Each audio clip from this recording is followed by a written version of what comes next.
Hello there. For this month, Massage Warehouse have asked us to focus on a really important question, a question around pricing and how to set that pricing that reflects the services as well as our educational and professional skills training.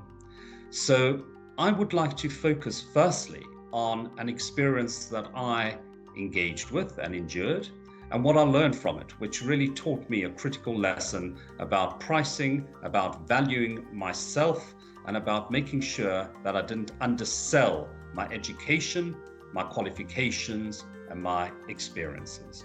So when I first started out, I had no idea about how to price myself within a highly competitive market. So I decided to become a client. I decided to book in with multiple clinical colleagues, and I was on the receiving end of massage and different skill sets and treatment for various issues. And I noticed that there was a discrepancy, a complete range in terms how colleagues tended to price. And pricing wasn't dependent, in my understanding, on skills, education, or experience, but dependent on the area from which that person worked. So for example, if I booked into a central London clinic, I was charged excessive amounts in my mind, as opposed to out of a London-based clinic or out of London itself, I had a different experience with different pricing. So I learned very early on that one price doesn't suit all. There isn't a standard pricing within massage and soft tissue practice.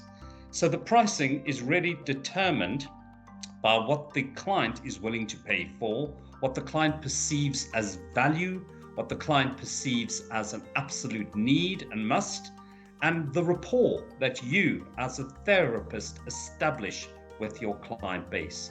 So if they trust you, if they feel that you are there and you really care about their health and their future, if you are the kind of person that explains things, educates them, considers their health, has a clear view, strategy and plan ahead, then that could be more exciting and engaging for a client than a one-off where you have priced at a certain level and the client may perceive you as someone who's just chasing the money.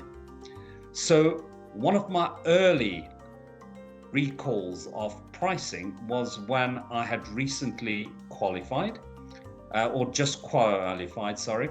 And my first client, or one of my first clients, I booked them in for 30 minutes, plus I gave them an additional 10 minutes of my time and consulting and asking different questions, treated them for 30 minutes and charged the client £40. And the client then turned around at the end of it and he said, sorry, what is your fee? And I said, it's £40. And he said, are you sure it's £40? And I said, yes. And he said, okay, I will pay your fee of £40, but this is what I think you are really worth. And he gave me an additional £25. And I felt strange, embarrassed. And I thought, why? Is this a tip? What are you doing? And he said, Earle, you have undervalued the expertise, the experience, and the relationship that you've established here. The environment in which you work has been so wonderfully created that I feel it's an absolute pleasure to pay you additional money because I've never received a service like the one I've had with you. And I've paid much, much more to healthcare or to medical staff in a sense and received a lesser service. So you should really think about your pricing. And at that point, I decided to do an audit on what I knew, what I think I know, and the area in which I was working. And I realized that area wasn't really the base in which I priced. It was more about what I valued within myself. What was the take-home message? How do I value my own skills, my training, my experience? How do others see that?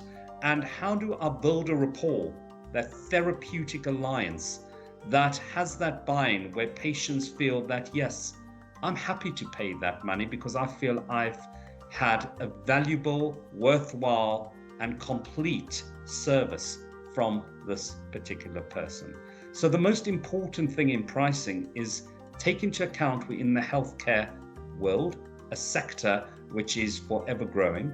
But at the same time, the more you're honest with yourself, you value yourself, you think about your skill sets, your training, and what you can offer, and that is reasonably priced, others will be knocking on your door because they will know you as an individual who cares about their health, who has reasonable pricing and competitive pricing, but most importantly, can relate to you and what you are doing. So the recipe for pricing is do your accounting, look at the maths, work out what it costs you to deliver a service, look at the margins you want to add on so that you can live, because ultimately this is a business. We are not doing this free of charge, and far too often within our sector, we are asked to do things free of charge. And I think the time has come to understand that this is an earning, it's a business, a livelihood, and we need to be clear about that. But we also need to be reasonable, and we need to think ahead in terms of the value that we invest in ourselves, and in that message, the message of value that we give out to those that seek our care. So best of luck to those who are entering the market. Be reasonable, do your background work, but most importantly, don't undervalue yourself. Good luck.